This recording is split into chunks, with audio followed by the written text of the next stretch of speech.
മീമിനെ പറഞ്ഞിടാൻ മലയാളമേ പദഗാഥ നൽകൂ. മീമിനെ പറഞ്ഞിടാൻ മലരണിക്കാടെ പെയ്യുമോ നീ തുഞ്ചൻ്റെ കിളിയെ, പാടുമോ നീ മലയാള മണ്ണിൻ മണമുള്ള കാവ്യം. മീമിനെ പറഞ്ഞിടാൻ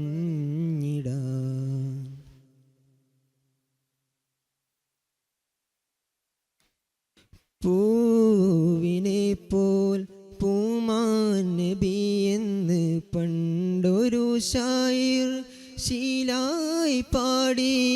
പൂക്കാലമിത് കേട്ട് വണ്ടോടടുക്കൽ കവിതൻ വിലാസം ദൂതയച്ചു.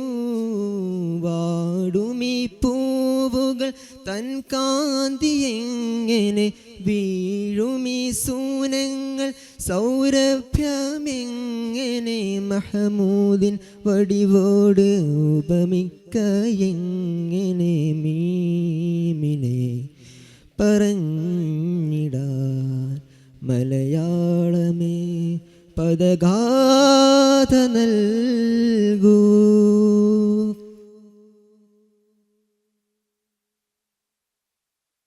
സൂര്യനെ പോൽ സിറാജായി റസൂലെന്ന് കവി മാറ്റി എഴുതി. ഖമറിനെ കേട്ട് എഴുതിയ കടലാസ് കണ്ടതിൽ പിന്നെ തീയൂതിശംസെന്ന് താക്കീതുരത്തു.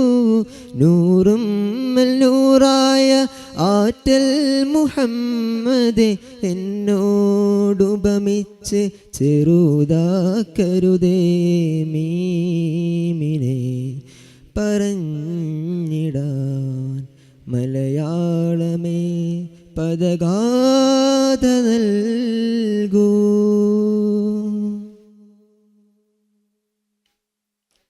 നീർമാതളം ചൊല്ലി പാരിജാതത്തോട് മദീന മിനാരത്തിൽ തളിർത്തെങ്കിലെന്ന് തുമ്പയും തെച്ചിപ്പൂ തുളസിയും കൊന്നയും അതിമോഹമല്ലേന്ന് അത് കേട്ടുരത്തു. സ്വകാര്യമായി ചാലിയാർ നിളയോട് ചൊല്ലി. കണ്ണുകൾ ചിമ്മി കിനാവിലായി ഒഴുകാം മലരണിക്കാടാക്കി മരുഭൂമാറ്റാം.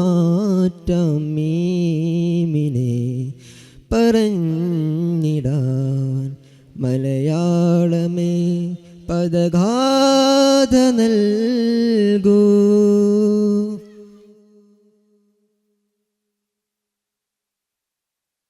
ആയിരത്തൊന്ന് രാവുകൾ കൊല്ലും ഷഹർസാദ് ചൊന്നാലും മീം തീരുകില്ല. മേഘമൽഹാറോട് ദൂതയക്കുന്നോവർ കാളിദാസൻ ഋതുവിൽ മീം തീരുകില്ല.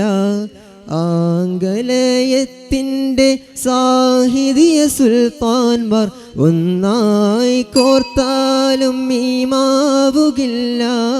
പിന്നെ ഞാനിമ്മിണി കുഞ്ഞു മലയാളം എങ്ങനെ മുഴുമിക്കും മീമെന്ന കാവ്യം. മീമിനെ പറഞ്ഞിടാൻ മലയാളമേ പദഗാഥ നൽകൂ. അസ്സലാമു അലൈക്കും.